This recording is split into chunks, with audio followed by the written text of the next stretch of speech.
We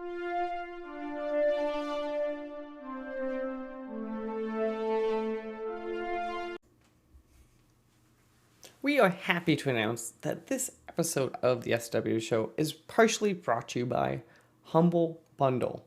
Well, not really. We are part of the Humble Bundle referral program, and we just wanted to say that if you like really cheap games and maybe helping charity pending the Humble thing going on, all you have to do is go to humblebundle.com/partner equals SWW.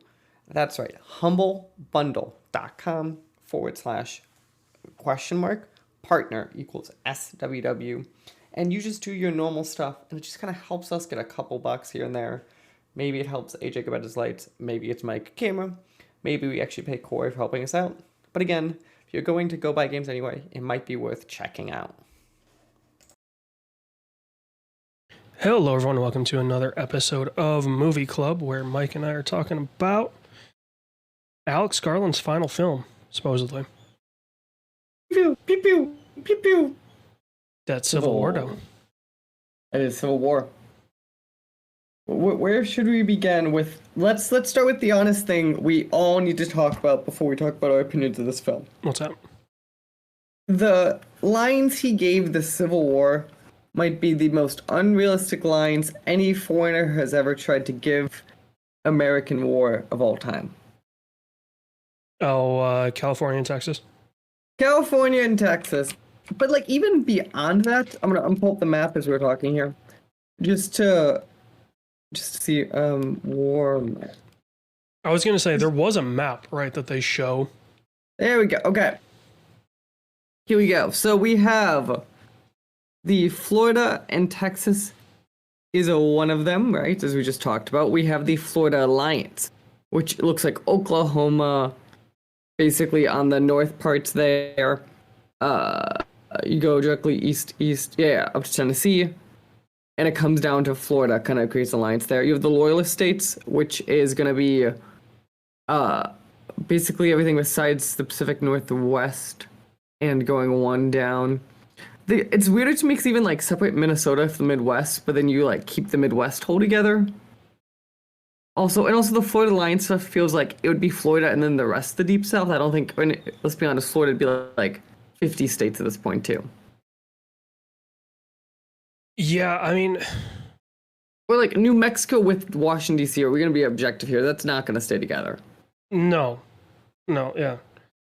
Like, so is just New Mexico getting steamrolled by the Californian military? That's what I mean.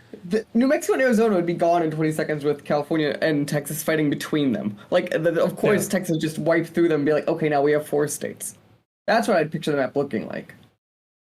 Yeah, I don't know. There's a lot of the way that they handle the conflict that isn't really well explained, but also when you think about what this movie is about, right? It's not about necessarily the sides, because the movie is all about war journalists and what they have to endure. And first off, I just gotta say, Kirsten Dunst nailed this role.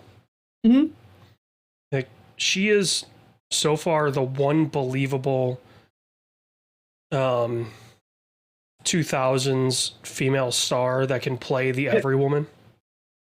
Is she like the only one? Do you think she's the only one?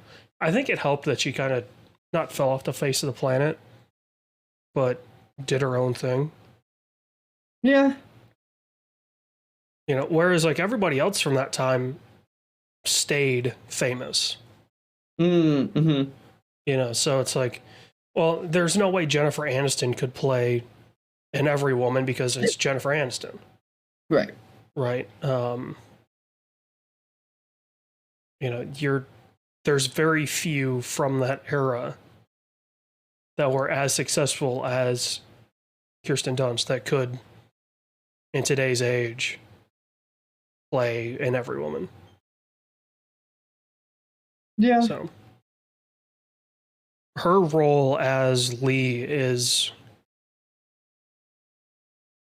very interesting because the the character arc of it is one that I think I expected, but didn't expect so suddenly. Right, where it's like everything snaps after meeting Jesse Plemons and he kills, what, 2 or 3? Two. 2, and he's going to kill The third. the videographer. Yeah. Oh, yeah. And then he gets taken out. Mm-hmm. I'll admit when there's the sniper scene, I don't know who's on what side in that. Yeah, that's fair. Right? Like, it's one of those cool things where stuff like that would happen in this country. Mm-hmm. Where people that are just anti both sides are just going to start taking out as many as they can. No, that part I feel like that part I'd give is a very realistic part. And it's a great scene too. Like, it really showcases kind of the tension of a counter sniping mission. Mm-hmm. So I think I broadly agree with what you're saying. The part I would kind of agree with the film is I don't know how strong a choice I still think that going through the journalist eyes is for this film. Like, I don't think you need to be a soldier, but I almost feel like the journalist part, like, it was a weird, like, mean plot choice to follow, and like especially like the mission was just to get like footage, versus like I feel like anything like bigger than that.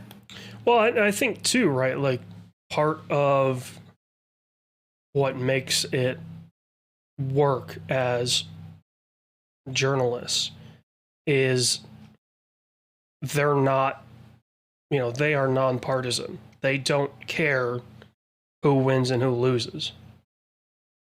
Which, these war journalists, that's exactly what it is, right? They don't care what side's coming out on top. They just want to get the story. So I think if you look at it from that point of the characters there are not there to pick sides. And I think, oddly enough, Lee explaining to, is her name Jessie, I think? Mm-hmm. Explaining to Jessie that your job is not to pick sides. Right? Your job is to tell the story. And I think the fact that, you see that when they go on that mission with the rebels. Mm-hmm. And by the way, that shot, the photo that they show, is such a good photo. No, that's cool. There's cool shots. I just have a problem to believe it as like a main plot like this. It feels always stronger when you have someone being like, this is a life or death situation, or like something's happening, where this both feel like I'm not sure like why this is the most interesting story there. I mean, it's just a story that's not told. Mm-hmm. Right? Like, you could see 1,000 versions of this movie where it's following a soldier. Mm-hmm. And, it's the same storyline of, Yeah, that's true. A young soldier signs up to be part of the Western Alliance and gets partnered up with, a grizzled vet or something like that. Mm-hmm. The story could stay the same. Like the very basic plot points, right? Of the student becomes the master. Mm-hmm. And just do it from different perspectives. I just don't think anyone would have chosen the journalist perspective. So I think the fact that he went about and did that is very impressive, because so many things are going against the idea of making a movie about the journalists in a war. right? Like that's never sexy. It's not sexy to follow along a photojournalist that's, strung out on gas station coffee, cigarettes, and, who knows what else with 2 hours of sleep. Like that's not sexy. It's like, okay, whatever. Like, they're a bum, kind of.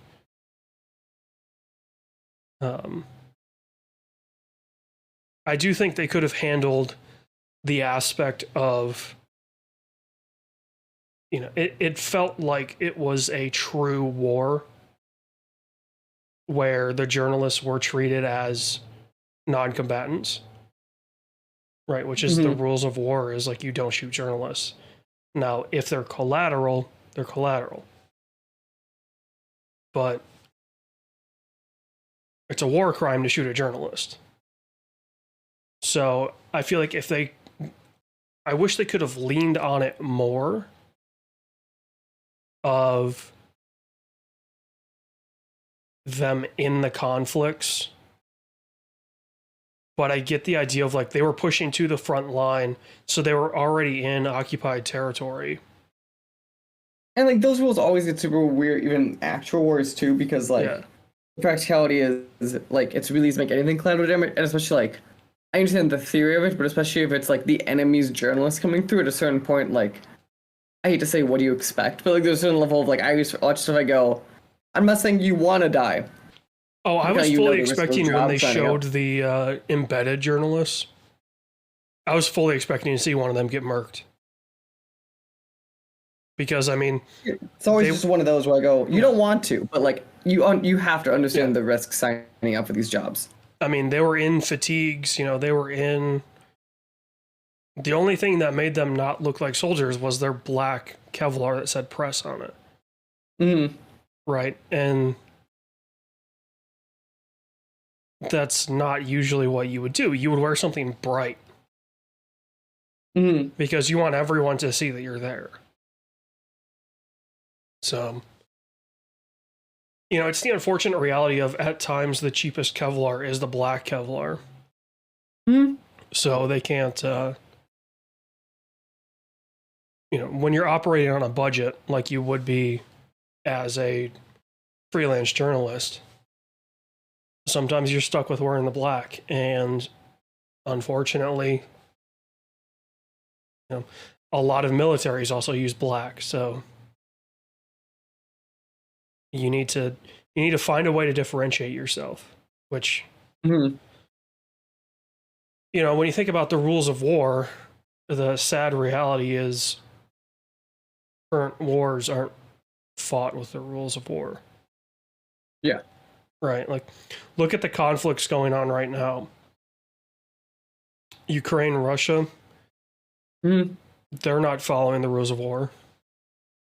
Hamas, Israel, I mean, that's a terrorist organization. The Ethiopian invasion, they're just invading for territory, so they don't care.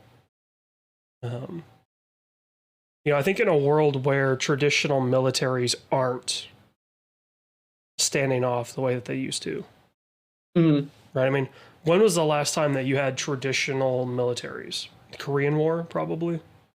No, it'd be more recent. Stuff like Yugoslavia, probably. I'd probably be the way I'd put it. That one's a bit more... Like, that one felt like that one, especially if you look at it kind of evolved. Like, yeah, but that'd probably be the last one I'd put it as. Because even like Bosnia and stuff was revolution. Yeah. And to a lesser extent, I mean, the Yugoslav stuff was a revolution in the sense of they were being led by. Yeah, but I think that was different than other ones. So, the rules of war don't apply anymore. No, that's true. So...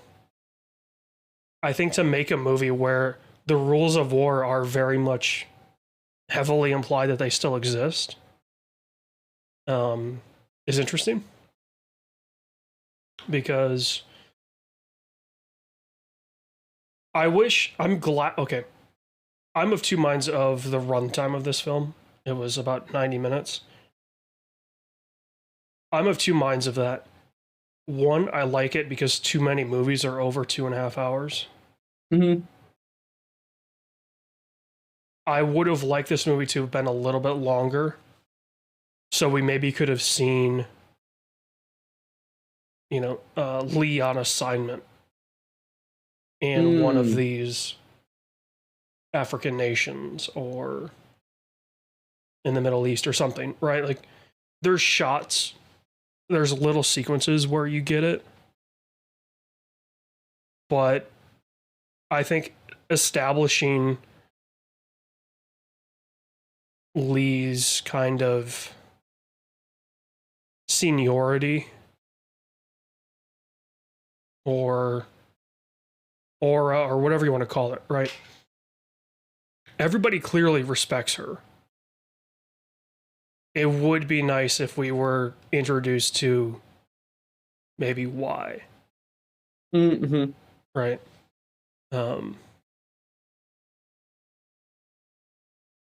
Because I think her breaking down as they're invading the White House, right? I wish it was explained more of, was this her broken because she saw two of her friends die, or was this broken because she was watching her country die? Yeah, they don't like. That's my thing too. They feel too self-congratulating in the sense of you'd rather it be like, what's the bigger meaning of why you're there? And to see, I will say, to see the arc of Jesse go from the one breaking down and saying, I didn't even take a photo with the car wash, Mm-hmm. to her being the one taking the photo of the president getting assassinated. That arc is really, it was predictable Mm-hmm. because, like, of course, like, right, that's how it's going to end. I didn't think Lee dying to save her wasn't how I had it in my book Really? of how the story was going to end. I thought for sure, like, I figured Lee would be hindered, thus Jesse gets the shot of the president dying. But I didn't think you would have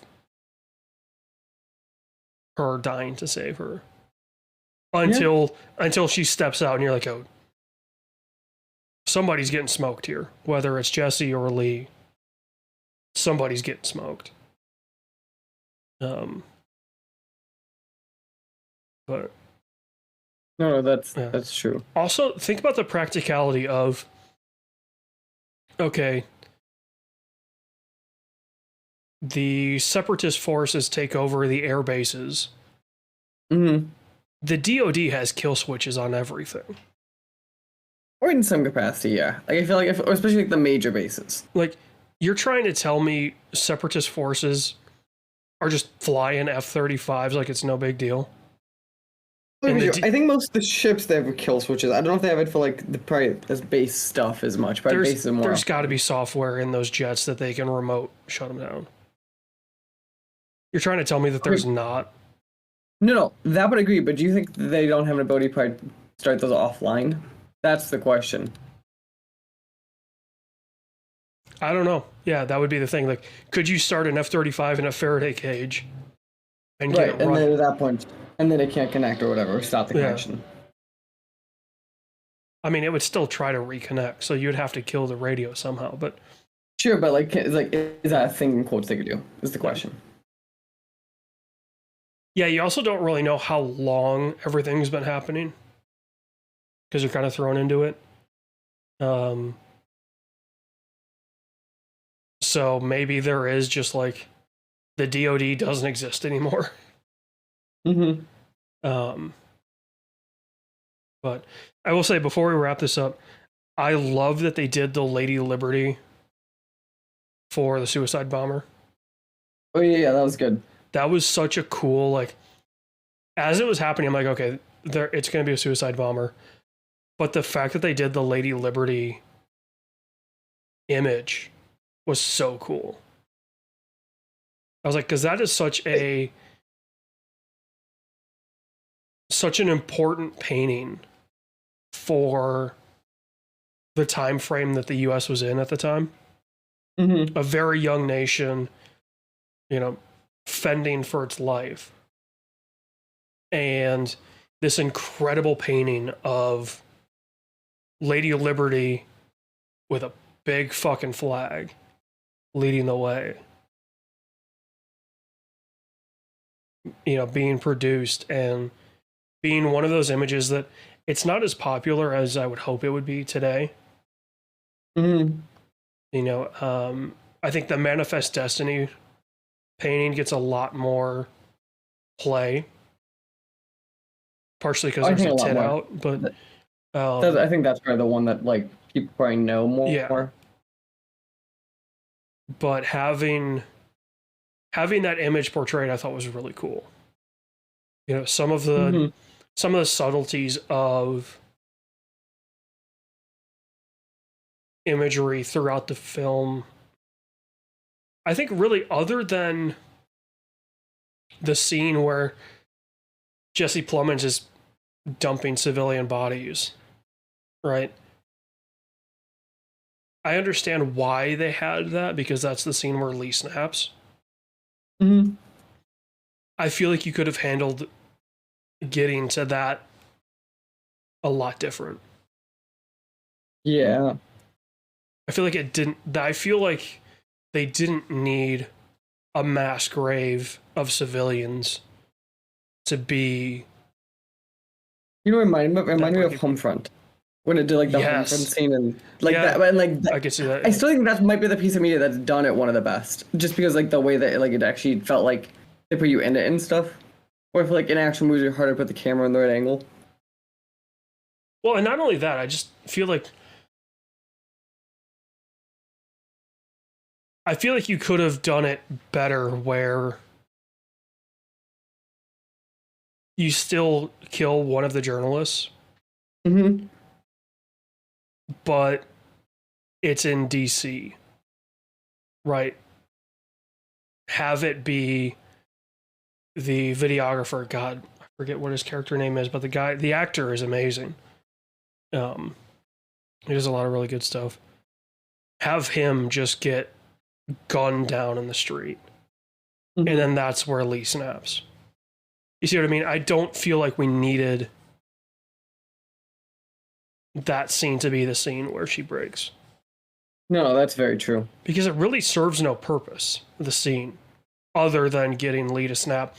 And, oh, by the way, you know, our guy from the New York Times is shot and is dying. Yeah. So as we wrap this up, where would we rank this, you think, on Alex Garland's like level? Like, I think Ex Machina is still his best work, and I'm assuming Reviews does not break through it. I think in terms of movies I would watch repeatedly, this is higher than Ex Machina. Well, would you think it's a better film? Like, I think you might think it's more fun film, right? Well, not even fun. It's just it's weird to say it's a lighter material.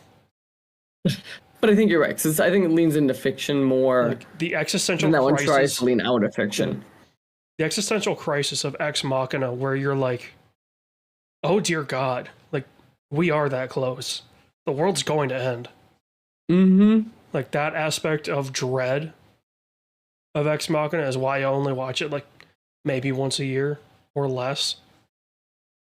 Whereas I'll go watch Civil War as soon as it's on HBO. Mm-hmm. Right, like it's a clean 90, 95 minutes out the door. So, yeah. I would recommend it. I think you're right. I think I have more problems with than you, but I think I'd recommend it too. Well, I would recommend it because I wouldn't tell anyone don't go see it. That's fair. That's fair. I don't know if I'd recommend this, like, telling everyone to go see it, but, like, Right. if you're already going to, I wouldn't stop you. I wouldn't be like, you're wasting your money. If somebody asked me, hey, have you seen Civil War? Should I go see it? I would say, I mean, it's all right. Right. It's not a you absolutely have to go see this. It's not like Iron Claw, right? Where Mm-hmm. well, Iron Claw is you need to know the person before you say, "Hey, go see this." But it's not like what's a good example of one where I've just been head over heels, been like, "Yes, you have to go see this." We've had a few recently where I've felt that way. I'm trying to remember what we did. When you saw like John Wick 4. Yeah, I mean, John Wick is like, it's fun. Like, who cares? It's just fun.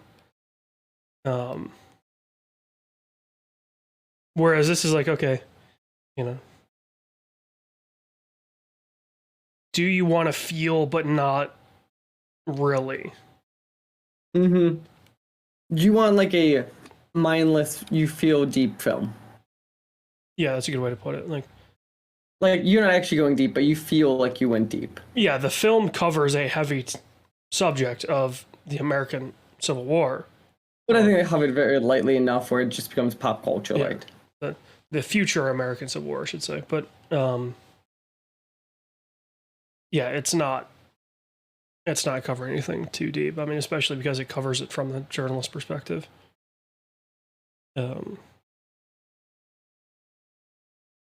I think honestly, this would have been a great setting to do a show in. Yeah, I think you get more out of it. A la Generation Kill, where you follow the journalist from town to town. Because I would have loved to have seen them on the other side. Right? I would have loved to have seen them as working with the loyalists. Because I think that would have been a good 20 minutes to add to the film to make it 2 hours. Mostly like two such journalists that come together or something. Or like they knew each other, they both split off somehow, and they're or even if it was like, No, imagine if the back 20 was like a recapping of the film, but like from the other side, because the other journalist was. That could be interesting. Leading up to the reconnection. Well, leading up to when they storm the White House. Right.